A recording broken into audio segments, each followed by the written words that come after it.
श्री सद्गुरु महाराज की जय। थोड़ा जोर से बोलिए। श्री सद्गुरु महाराज की जय। श्री सद्गुरु महाराज की जय। श्री सद्गुरु महाराज की जय।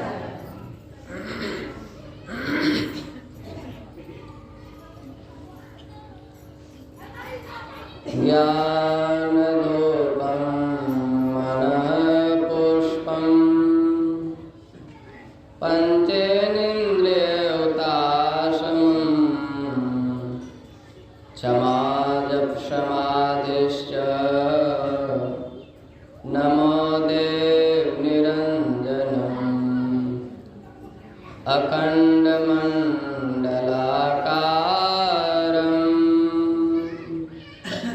व्याप्तं येन चराचरं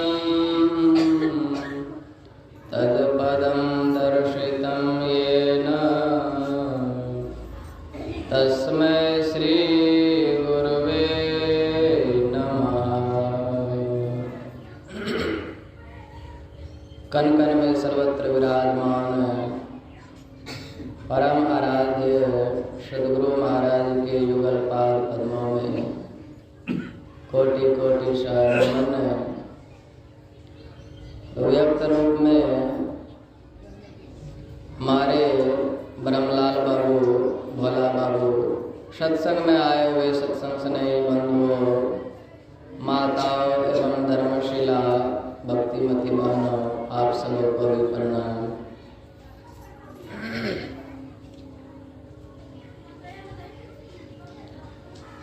दक्षिण भारत की एक घटना है। एक नाथ जी महाराज ऐसे ही सत्संग कर रहे थे। एक नाथ जी का नाम सुने है ना, बहुत बड़े संत हो गए। एक नाथ जी महाराज ऐसे ही सत्संग कर रहे थे और सत्संग में बहुत सारा आदमी लोग आया था। उसमें एक माता जी जो थी बड़ा सुंदर दिखने में लगती थी, बहुत खूबसूरत दिखती थी।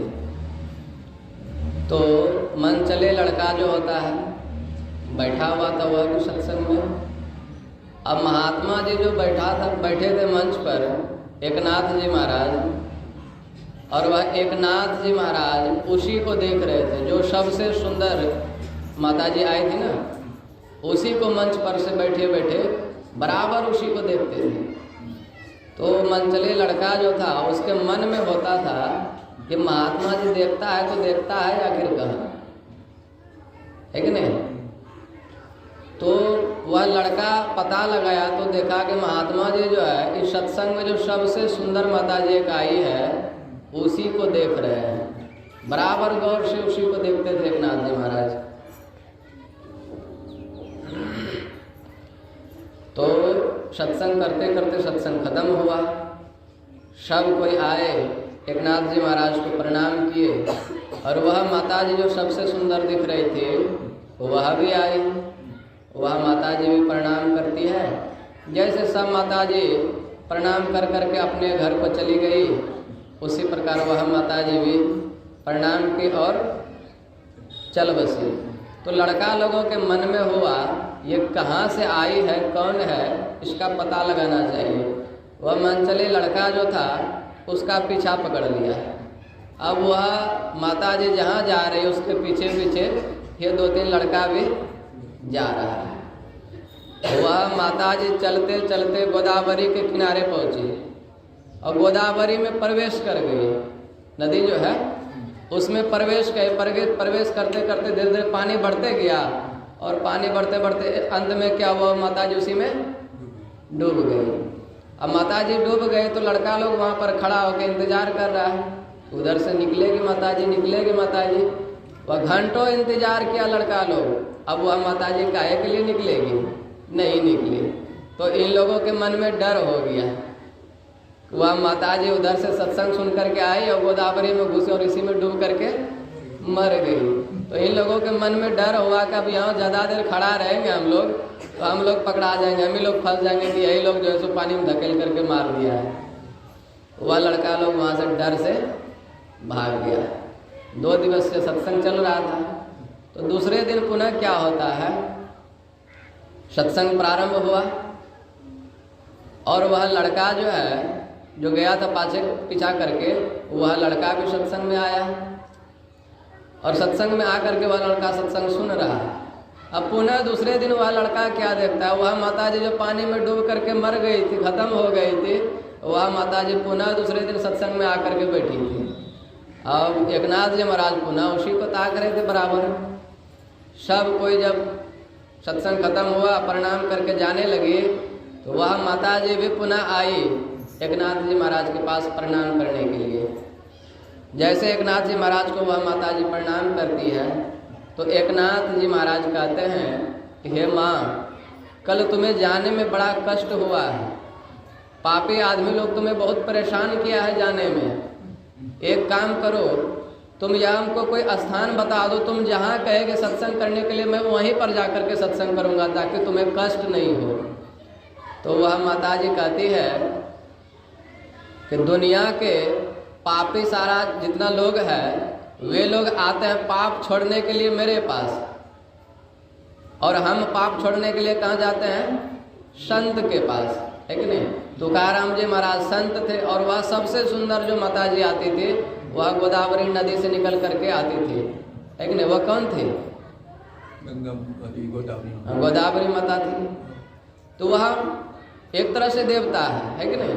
वह माता जी देखिए, दुनिया के सारे पापी आदमी लोग आकर के उसके पास पाप छोड़ता है, और वह माता जी भी संत के पास आते हैं क्या करने के लिए, पाप छोड़ने के लिए। एक माता जी, एक लड़का जो है वह माँ लक्ष्मी का आराधना किया, माँ लक्ष्मी प्रकट हो गई।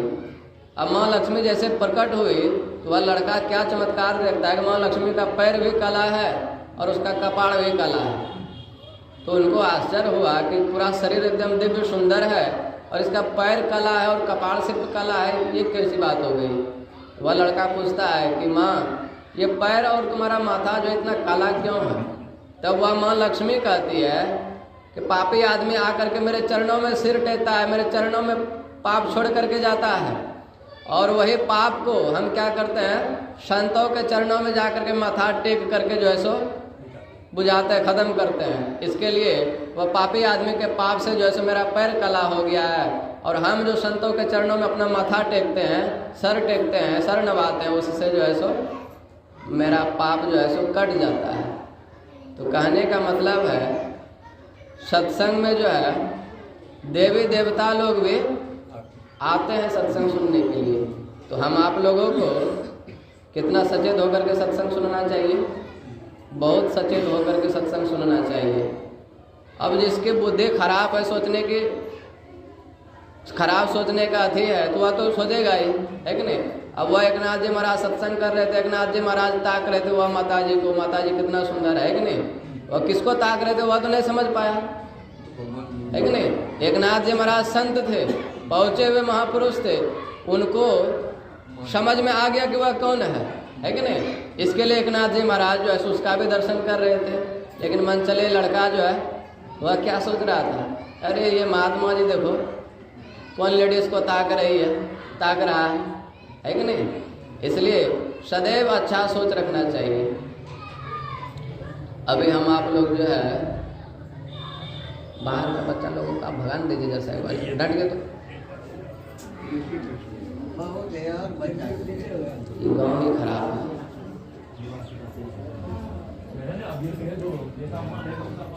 बोलिए प्रेम से श्री सद्गुरु महाराज की।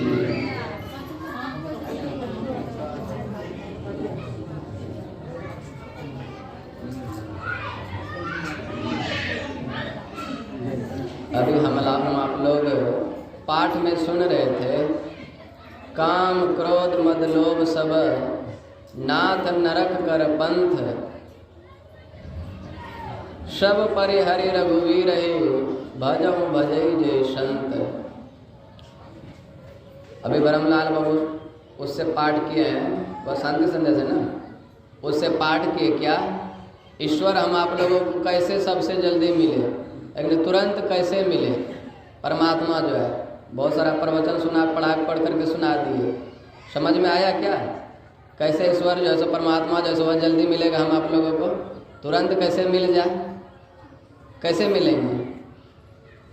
ब्रह्मलाल बाबू पढ़ करके तो सुना दिए कि परमात्मा जो है सो जल्दी कैसे मिले। एक बार गए व्यासानंद जी महाराज के पास एक लड़का दीक्षा लेने के लिए। वह लड़का दीक्षा लिया और दीक्षा लेने के समय में वह लड़का पूछता है व्यासानंद जी महाराज से, महाराज जी हमको जो है गुरु महाराज दर्शन कब देंगे? तो व्यासानंद जी महाराज कहते हैं तुमको हम 24 घंटे में गुरु महाराज का दर्शन करवा देंगे, अंधकार से प्रकाश में ले जाके छोड़ देंगे, है कि नहीं? लेकिन मेरा एक शर्त है, वह शर्त यह है मैं 24 घंटे का मोहलत तुम्हें देता हूँ। भारत का जो प्रधानमंत्री है तुम 24 घंटे में उससे मिल करके आ जाओ तो मैं तुम्हें 24 घंटे में ही गुरु महाराज का दर्शन करा दूंगा।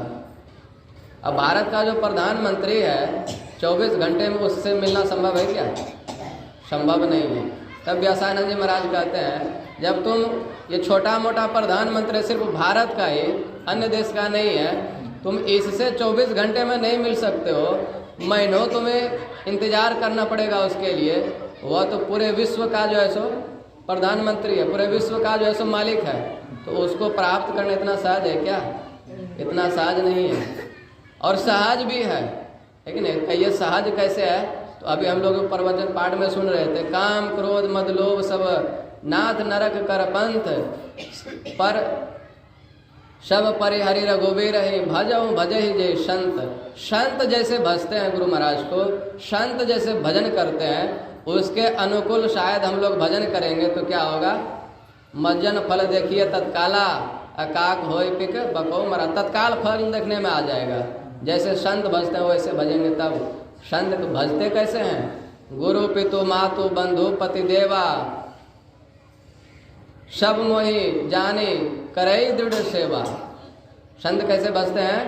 संत जो होते हैं, महात्मा जी जो होते हैं, वह घर द्वार से कोई मतलब नहीं कि नहीं, दुनियादारी से कोई मतलब नहीं, शादीशुदा से कोई मतलब नहीं, बच्चा बुतरू से कोई मतलब नहीं, सब इच्छाओं को मार करके निकल जाता है कि नहीं? जंगल चला जाता है तपस्या करने के लिए, सारे कामनाओं को त्याग करके फेंक देता है, जला देता है कि नहीं? उसके बाद गुरु महाराज के शरण में आते हैं और गुरु महाराज के शरण में आकर के क्या होता है? गुरु पितु मातु बंधु पति देवा। गुरु महाराज को क्या क्या मानते हैं? गुरुदेव, माता, पिता, भाई, बंधु, पति, ये सब किसको मानते हैं? गुरु महाराज को ही मानते हैं। गुरु पितु मातु बंधु पति देवा सब मोहि जाने करई दृढ़ सेवा। सब चीज इसी को मान करके उसके बाद इनके भजन में लग जाता है। और भजन भी कैसे करता है? कैसे करते हैं भजन?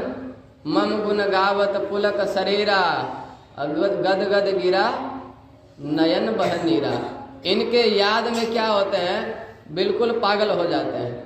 ऐसे शायद हम आप लोग भी हो जाए तो हम आप लोगों को भी गुरु महाराज दर्शन देने में देर नहीं करेगा। इतना प्रवचन पढ़ने का कोई जरूरी नहीं है कि नहीं? सार बात जो है, तुरंत आप गुरु महाराज को प्रकट करना चाहते हैं तो सारे कामनाओं को त्याग दीजिए, सारे कामनाओं को अपने अंदर से निकाल करके फेंक दीजिए, है कि नहीं? लेकिन वह तो होता नहीं है कि नहीं? हम आप लोगों के अंदर में ना जाने कितने कामना भरा हुआ है। एक दिल लाखों तमन्ना, है कि नहीं? एक तो दिल है हम आप लोगों के पास, लेकिन उसमें कामना कितना भरा हुआ है? लाखों तमन्ना भरा हुआ है, लाखों कामना भरा हुआ है। एक दिल लाखों तमन्ना उस पे और ज़्यादा हविस, फिर ठिकाना है कहाँ उसको बिठाने के लिए, है कि नहीं? उसको बिठाना चाहते हैं, उसको अपने अंदर में प्रकट करना चाहते हैं तो क्या करना पड़ेगा? दिल का हुजरा साफ कर। किसके आने के लिए? जना के आने के लिए। उस चाहते हैं कि गुरु महाराज मेरे दिल में आवे, मेरे दिल में प्रकट हो, गुरु महाराज हमें दर्शन दे, तो क्या होगा? क्या करना पड़ेगा? दिल का हुजरा साफ कर, जना के आने के लिए, ध्यान गैरो का उठा उसको बिठाने के लिए, है कि नहीं? काम क्रोध मद लोभ सब नाथ नरक कर पंथ। ये काम जो है, क्रोध जो है, लोभ जो है, मोह जो है, ये सब क्या करता है? हम आप लोगों को भजन की ओर आगे नहीं बढ़ने देता है कि नहीं। अब कहिए काम क्या है, सब कोई जानते हैं। पहले के जो राजा महाराजा लोग होते थे, बड़े बड़े सेठ जो होते थे, वे लोग क्या करते थे, 4-4 5-5 शादी करते थे, है कि नहीं। और ये काम क्रोध लोभ मोह ये उत्पन्न कैसे होता है? हम लोग जो गलत गलत भोजन करते हैं, है कि नहीं।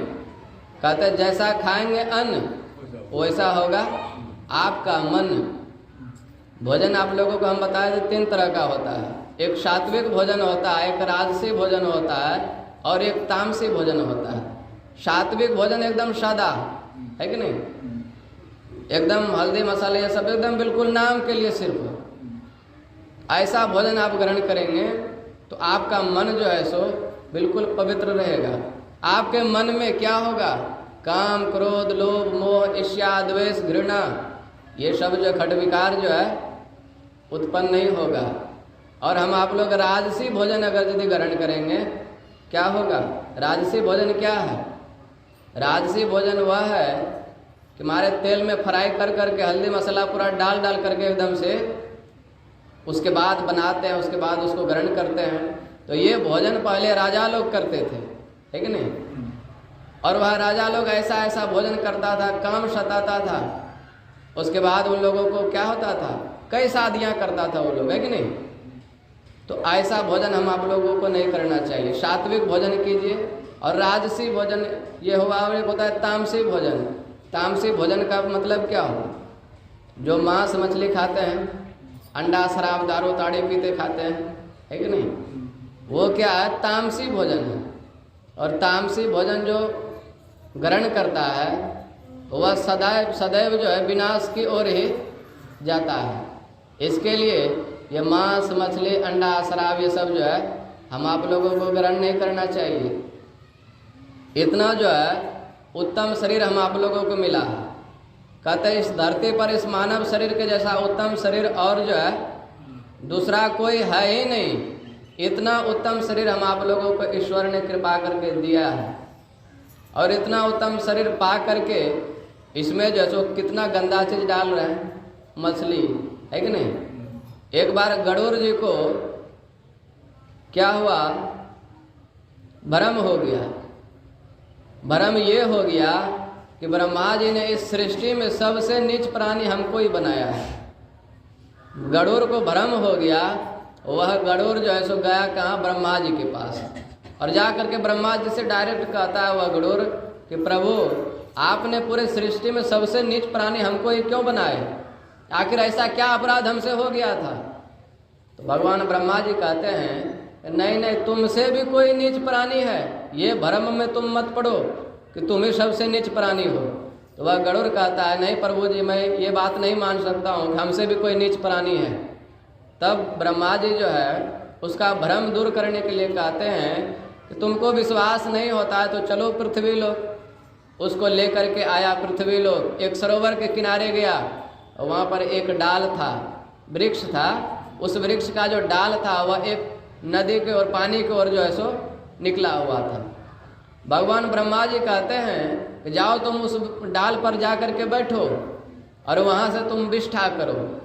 अब वह गरुड़ गया, वहाँ डाल पर बैठा, वहाँ से विष्ठा करता है। विष्ठा जैसे किया वह कहाँ आकर के गिरा?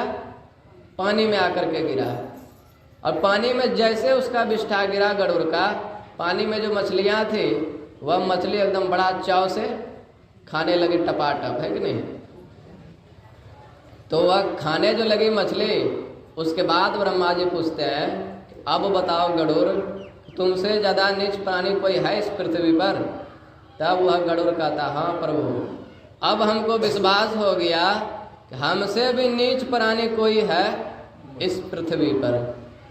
अब वह मछली को कौन खाता है? मछली को हम आप लोग खाते हैं, मनुष्य खाता है। तो बताइए वह गरुड़ से नीचा मछली हुआ। अब उस मछली को कौन खाया? उस मछली को खाया इंसान। तो वह इंसान जो है कितना नीचा बना। कल रात में हम एगो भजन गाए थे, सुने थे कि नहीं आप लोग? जल में मछली करे पुकार, हमार जान कैसे बची, समुद्र छोड़े अला दुनिया देखैला, दुनिया के लोगबा कसाय, है कि नहीं। और क्या कहता है मछली, जल में रहिए मुर्दा भखे रहिए, क्या खाता है, खाए रहिए थूक खखार, है कि नहीं। सरोवर जो है, नदी जो है, ना जाने उसके किनारे कितने आदमी लोग लेटरिंग आकर के करता है, और वह मछली जो है सो एकदम स्वादिष्ट भोजन समझ करके उस चीज़ को ग्रहण करता है कि नहीं। अब बताइए, उसको ला करके इंसान खाया तो इंसान खुद से खुद का लेटरिन खा रहा है, कितना गंदा बात है, कितना गंदा विचार है कि नहीं। पहला सुअर मछली है भाई, जो जल को करत सफाई, और दूसर सुअर मुर्गी है भाई, जो गली कुची करत सफाई, और तीसर सुअर है भाई, जो विष्ठा करत सफाई, और चौथा सुअर मनुष्य है भाई। तो वह क्या करता है, तीनों को करत सफाई। यह मनुष्य जो है ये ऐसा सुअर है, जो बनैया सुअर नहीं होता है वन में जो रहता है, उससे भी ज़्यादा खतरनाक सुअर है कि नहीं। यह मनुष्य क्या करता है, पहला सुअर मछली है भाई, जो जल को करत सफाई। वह मछली तो सुअर है, ये है, वह जल को साफ करती है, स्वच्छ करती है कि नहीं। लेकिन मनुष्य क्या करता है, उसको भी नहीं छोड़ता है, उसको भी ला करके जो सो साफ कर देता है। आप बंगाल के तरफ जाएंगे ना, तो बंगाली लोग जो होता है वे लोग मछली को क्या करता है, बंगाल में जाएंगे ना तो वहाँ जो घर होता है, आपको सबके घर में एक छोटा छोटा तालाब देखने को मिलेगा। उस तालाब में करता क्या है, वो लोग मछली पालता है। और वो लोग मछली को, जैसे हम लोग फल किसको बोलते हैं, सेब को, अनार को, अंगूर को, बेदाना को, ये सबको जो है फल बोलते हैं। और बंगाली लोग जो है वे लोग क्या बोलता है, मछली को जोलेर फल, मतलब जल में जो रहने वाली मछली है उसको कहते हैं जोलेर फल। उन लोगों को जो है ना इतना भी डेली जो है मिलना चाहिए, हाँ जोलेर फल, है कि नहीं। तो बंगाली लोग क्या करता है, डेली उनको मछली चाहिए। पहला सुअर मछली है भाई, जो जल को करत सफाई, उस मछली को खाता है कौन साफ करता है, इंसान। तो बताइए हम इंसान कितने गिरे हुए। दूसर सुअर मुर्गी है भाई। आप जाएंगे जहाँ पर आदिवासी लोग आपको ज़्यादा देखने को मिलेगा, झारखंड तरफ जाएंगे हम, जहाँ पर हमारे मुस्लिम भाई सब जो है उधर भी आपको बहुत देखने को मिलेगा। और ज़्यादातर आपको आदिवासी क्षेत्र में देखने को मिलेगा। जो सौतार लोग होता है, जैसे द्रौपदी मुर्मू है अभी भारत के राष्ट्रपति, वह भी आदिवासी है। उन लोगों के क्षेत्र में जब आप जाएंगे तो वहाँ पर मुर्गा मुर्गी बहुत देखने को मिलेगा, या सुअर सब। उन लोगों का काम ही है इन लोगों को पालना। तो दूसर सुअर मुर्गी है भाई, जो गली कुची करत सफाई। वे लोग जो मुर्गी पालता है वह घर के आगे जो गली कुची होता है उसमें ना जाने, वो लोग को तो बाथरूम होता नहीं है घर में, बच्चा सब आकर के लेटरिंग उसी रोडे पर करता है। और वह मुर्गी उधर से निकलती है घर से एकदम रसगुल्ला की तरह जैसे दिले रखती है, चपाचप चपाचप चपाचप, है कि नहीं। उस मुर्गी को कौन साफ करता है, उस मुर्गी को भी हम मनुष्य जो है साफ कर जाते हैं। तो बताइए, पहला सुअर मछली है भाई, जो जल को करत सफाई, और दूसर सुअर मुर्गी है भाई, जो गली कुची करत सफाई, जो गली कुची को साफ करता है, स्वच्छ करता है कि इंसान इस रास्ते से चलेगा तो उसका पैर जो है सो गंदगी में नहीं पड़े, वह गंदा रास्ता से नहीं चले, यही सोच करके वह मुर्गी क्या करता है, रास्ता को साफ करता है। मनुष्य के भलाई के बारे में सोचता है, लेकिन मनुष्य के बारे में जो भला सोच रहा है, जो अच्छा सोच रहा है, मनुष्य उसी को क्या करता है, उसी को साफ कर देता है। तीसर सुअर है भाई, जो विष्ठा करत सफाई। सुअर देखें आप लोग, सुअर इधर तो हम नहीं देखे हैं, को दिन इधर भी है ना। एक बार हम जा रहे थे देवघर से, जा रहे थे धनबाद, सुबह जो है सो लगभग 8-9 बज रहा था, बस से जा रहे थे। तो देवघर से जैसे गाड़ी बाहर निकले ना, गांव की ओर घुसे प्रवेश के, तो गांव जैसे पार किए तो उधर देखे ना बहुत सारा सुअर जो है सो, सुबह सबको भूख लगा हुआ रहता है। रात भर में क्या हुआ, सब आदमी खा पी करके सोया, और सुबह जैसे हुआ सब रसगुल्ला छोड़ करके भाग गया। अब सुअर उधर से आया, बेचारा भूखा प्यासा सुअर, अब मुंह देखता उसका डोजर का जो सो फार की तरह रहता है, एकदम मुंह जो इधर से बैठाया, एकदम साफ करते करते जो इस सुअर से उस सुअर चला गया, है कि नहीं। सुअर, तीसर सुअर, सुअर है भाई जो बिष्ठा करत सफाई, जो रात दिन लेटरिंगे साफ करता है, उस सुअर को कौन साफ करता है? उस सुअर को भी हम मनुष्य साफ करते हैं, है कि नहीं। कितना गंदा भोजन है। तीसर सुअर, सुअर है भाई जो बिष्ठा करत सफाई, और चौथा स्वर हम भी बन जाते हैं, है कि नहीं। चौथा स्वर हम भी बन जाते हैं। चौथा स्वर मनुष्य है भाई जो तीनों करत सफाई, कर हम तो सफाई नहीं कर रहे, कि नहीं, तो हम स्वर कैसे होंगे। तो कहने का मतलब है कि यह मानव का जो शरीर मिला है, बड़े भाग मानुष तन पावा, असुर दुर्लभ सब ग्रंथ ही गावा, है कि नहीं। भगवान के असीम कृपा से यह मानव का शरीर हम आप लोगों को मिला है। इतना पवित्र शरीर हम आप लोगों को मिला है, इतना उत्तम शरीर हम आप लोगों को मिला है, और इसमें क्या कर रहे हैं? इसमें जो है इतना गंदा चीज डाल रहे हैं, है कि नहीं। डालना चाहिए हम आप लोगों को? नहीं डालना चाहिए। आपका गुरु महाराज क्या कहते हैं? सदगुरु महर्षि में परमहंस जी महाराज, खान पान को प्रथम संभालो, तब रस रस गुण सब अवगुण मारो। आपका खान पान पवित्र होगा, रहन सहन पवित्र होगा, चाल व्यवहार पवित्र होगा, अच्छा होगा, तब क्या होगा? तब रस रस गुण सब अवगुण मारो। ये जो है काम क्रोध लोभ मोह ईर्ष्या द्वेष, ये खट विकार जो है, उसके बाद आप पवित्र भोजन ग्रहण करेंगे तो ये सारा चीज जो है आपके अंदर में नहीं प्रवेश करेगा, है कि नहीं। संत लोग क्या करते हैं? ये सारे चीज़ों को छोड़ करके उसके बाद भजन करते हैं, कि नहीं। उसी प्रकार हम आप लोगों को भी कहते हैं, काम क्रोध मद लोभ सब नाथ नरक कर पंत, सब परिहरि रघुबीर भजहु भजहि जय संत। जैसे संत जो है इन सारे चीज़ों को त्याग करके उसके बाद भजन करते हैं, है कि नहीं। उसके बाद हम आप लोगों को भी यह सारे कामनाओं को, सारे इच्छाओं को मार करके उसके बाद भजन कीजिए, तब देखिए क्या होगा। गुरु महाराज तुरंत दर्शन दे देंगे, है कि नहीं। दर्शन देने में तनिक भी देर नहीं करेंगे। गुरु महाराज भी देखते हैं मेरा जो भगत है उस योग है कि नहीं, जो कि हम उसको दर्शन देंगे। ऐसे महापुरुष आदमी किसी को दर्शन, ऐसे भगवान दर्शन थोड़ी दे देते हैं। मनु शत्रुपा 60,000 वर्षों तक एक पैरों पर खड़ा होकर तपस्या करते रह गए, है कि नहीं। 60,000 वर्ष तक तपस्या किया उन्होंने, तब जाकर के उसको जो है भगवान दर्शन दिए। एक ही 2 दिन में दे दिए, 1-2 दिन में भगवान दर्शन नहीं देते हैं। तो आप लोगों के मन में होगा कि मनु और शत्रुपा जो है 60 वर्ष तक कैसे तपस्या किया, है कि नहीं। अब 60 वर्ष तक कैसे तपस्या किया? अभी तो हम आप लोगों को आयु मिला है 2100 वर्ष तक। 100 वर्ष भी वो भी उसमें उतने भी आदमी नहीं जी पाते हैं। 100 वर्ष पूरते पूरते उसके पहले ही आदमी जो है संसार को छोड़ करके परलोक गमन हो जाते हैं, है कि नहीं। तो ये बात है सतयुग की। सतयुग में मनुष्य का आयु कितना होता था? कितना होता था?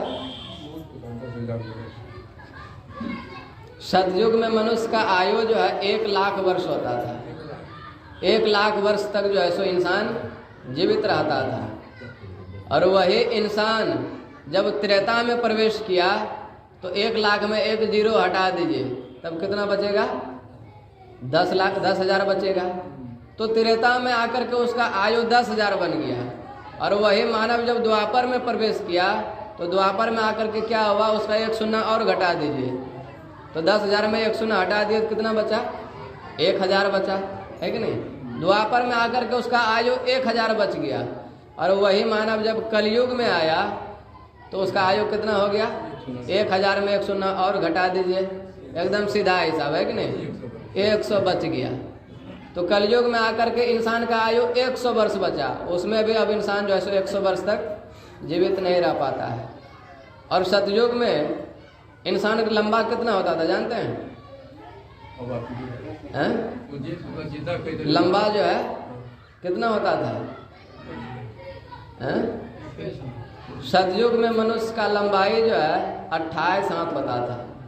अब 28 हाथ, ये छत कितना हाथ का होगा, कितना हाथ दूर में, ज़्यादा 15 हाथ में है कि नहीं। और सतयुग में मनुष्य की लंबाई जो 28 हाथ होता था। अब ये वो ताड़ का गाछ ले लीजिए, है कि नहीं। उस वक्त जो इतना लंबा लंबा आदमी था, उसका घर कितना लंबा लंबा होता होगा। इतना छोटा घर उस वक्त बना दिया जाए, उसमें कहा जाए उसको प्रवेश करने के लिए, वो तो बैठ करके भी नहीं घुस पाएगा, है कि नहीं। सतयुग में मनुष्य का लंबाई जो है 28 हाथ होता था। और वही मनुष्य जब त्रेता में प्रवेश किया तो उसका लंबाई कितना रह गया, 28 में आधा घटा दीजिए, 14 हाथ बच गया। और वही मानव जब द्वापर में प्रवेश किया तो उसका कितना हो गया, 14 में आधा घटा दीजिए, 7 हाथ बच गया। और वही मानव जब कलयुग में प्रवेश किया, 7 में आधा घटा दीजिए, 3.5 हाथ। सीधा हिसाब है कि नहीं। इसके लिए उस वक्त 1 लाख वर्ष तक मनुष्य जीवित रहता था। तो मनु शत्रुपा जो है सो उसमें 60,000 वर्षों तक जो है सो तपस्या किया, एक पैरों पर खड़ा रह करके। उसके बाद जो है सो उसको भगवान विष्णु दर्शन दिए, है कि नहीं। और अभी हम लोग ब्रह्मलाल बाबू से सुन रहे थे, भगवान तुरंते कैसे दर्शन देंगे, तुरंत वो उसको देंगे जो अपना सब आगे खत्म कर चुकी, भगवान मिल गया। ब्रह्मलाल बाबू जो है तुरंत दर्शन पाना चाहते हैं।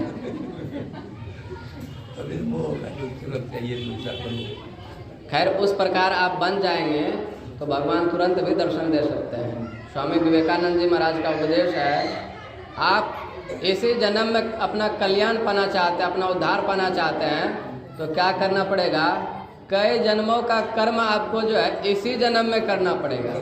अब कई जन्मों का कर्म इसी जन्म में कैसे करेंगे, तो उसके लिए क्या करना पड़ेगा, सारे कामनाओं को त्याग करके संतों के शरण में जाइए, और संतों के शरण में जा करके उनसे सदयुक्ति जानिए, और सदयुक्ति जान करके सदा के लिए उसी में लीन हो जाइए, है कि नहीं। जैसे अंगुली माल डाकू, है कि नहीं, कितने बड़े डाकू थे, जब उनको भगवान बुद्ध का दर्शन हुआ और उनसे जब वह नाम दीक्षा लिया, उसके बाद जो बैठा हुआ ध्यान में, जब तक उन्होंने भगवान का साक्षात्कार नहीं कर लिया, तब तक जो है उठा ही नहीं। उसका शरीर जो है बैठे बैठे क्या हुआ था, पूरा शरीर में घास निकल गया था।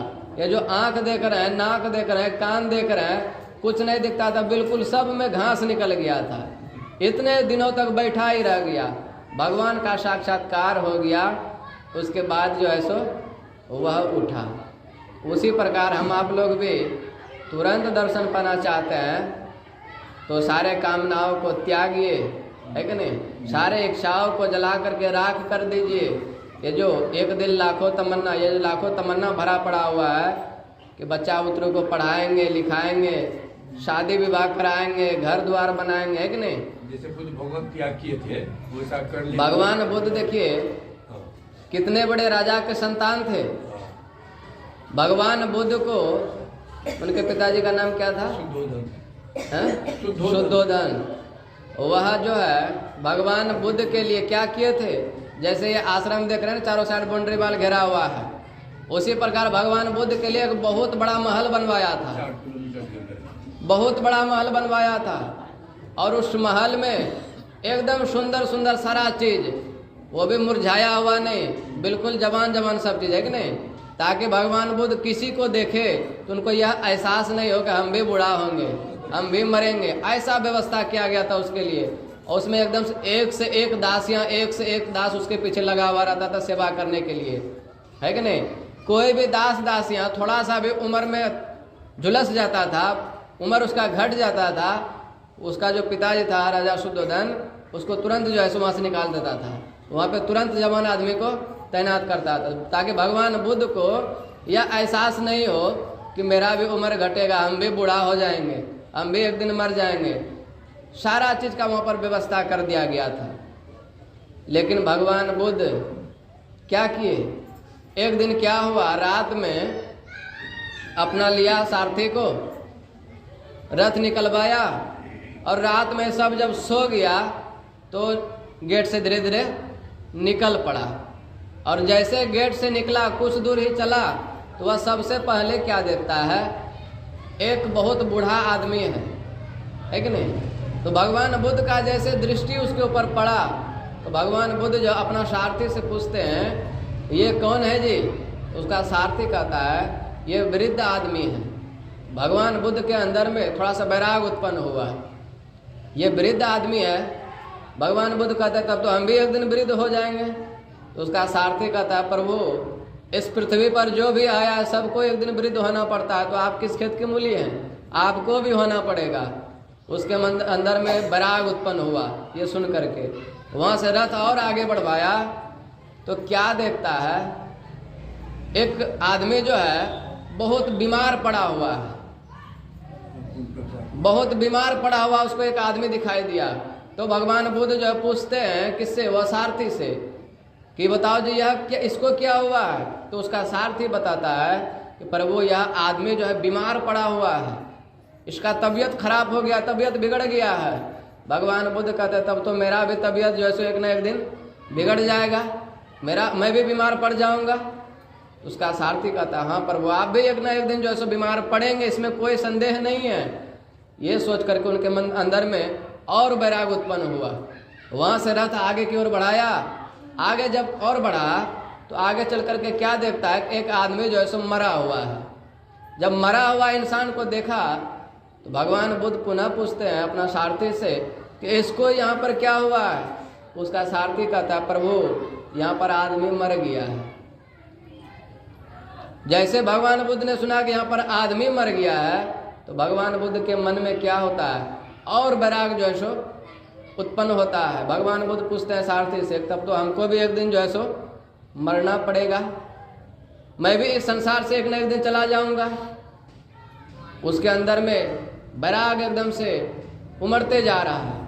वहाँ से और भी आगे जब बढ़ा तो एक वृक्ष के नीचे क्या देखता है, एक महात्मा जी नंग धड़ंग अवस्था में जो है बैठा हुआ है और बैठ करके रात में ध्यान कर रहा है भगवान का। एकदम ठंडी का मौसम है, नंग धड़ंग बैठा हुआ है, भगवान का भजन में लीन है। तो भगवान बुद्ध पूछते हैं अपना सारथी से कि ये कौन है। तो उसका सारथी कहता है कि प्रभु ये जो है भगवान का भक्त है, संत है, ये ध्यान कर रहे हैं, ठीक है नहीं। तब भगवान बुद्ध के मन में हुआ ये इतनी कड़ाके की ठंडी है और अंधेरिया रात है और उसमें भी यह देखो नंग धड़ंग बैठ करके ये परमात्मा का भजन में ऐसा लीन है कि इसे कोई भी ठंडी का कोई चीज का जो है सो एहसास नहीं हो रहा है। और हम उस राजमहल में रहते थे, ऐसो आराम की जिंदगी जीते थे, उसमें भी हमको जो है सो काटता था, है कि नहीं। तो इससे हमसे ज्यादा तो सुखी है ना है। उनको देख करके भगवान बुद्ध के मन में पूरा जो है सो प्रेम वैराग जो है सो उमड़ पड़ा। और उसके बाद जो अपना सारथी को क्या चीज किया, वहीं से लौटा दिया और भगवान बुद्ध जो है सो निकल पड़ा सारा चीज को छोड़ करके।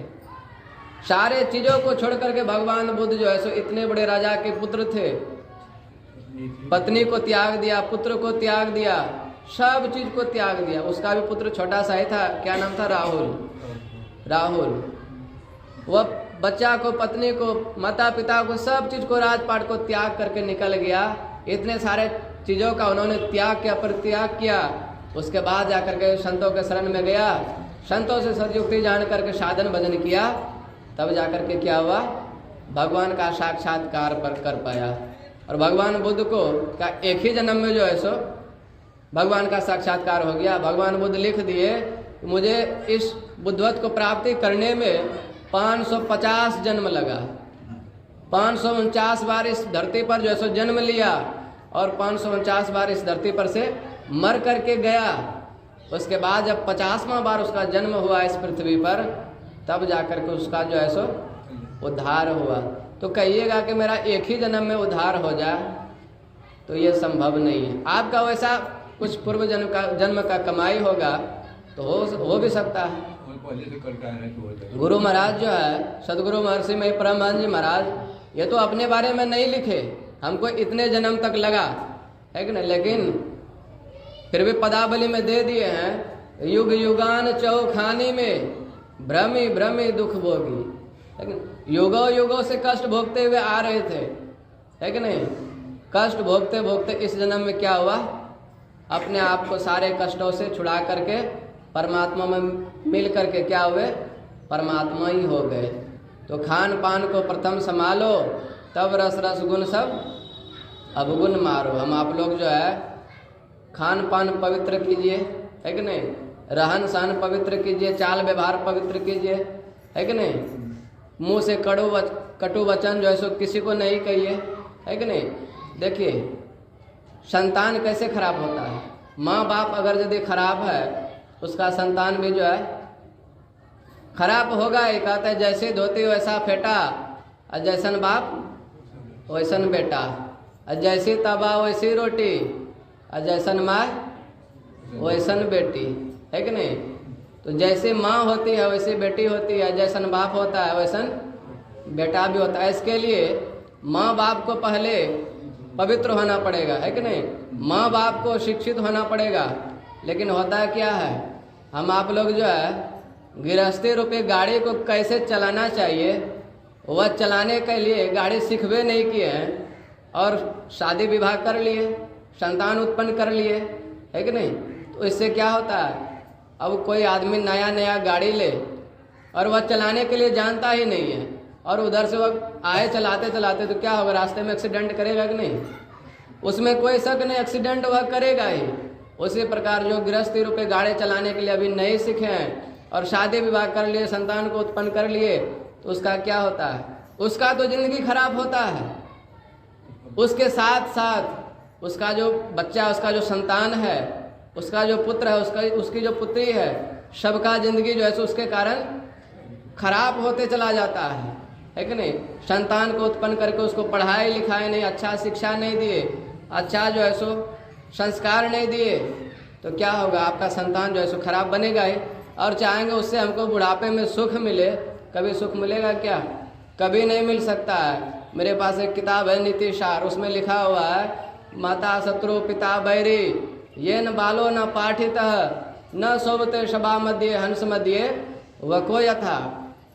माता पिता जो है शत्रु के समान है, बैरी के समान है, दुश्मन के समान है।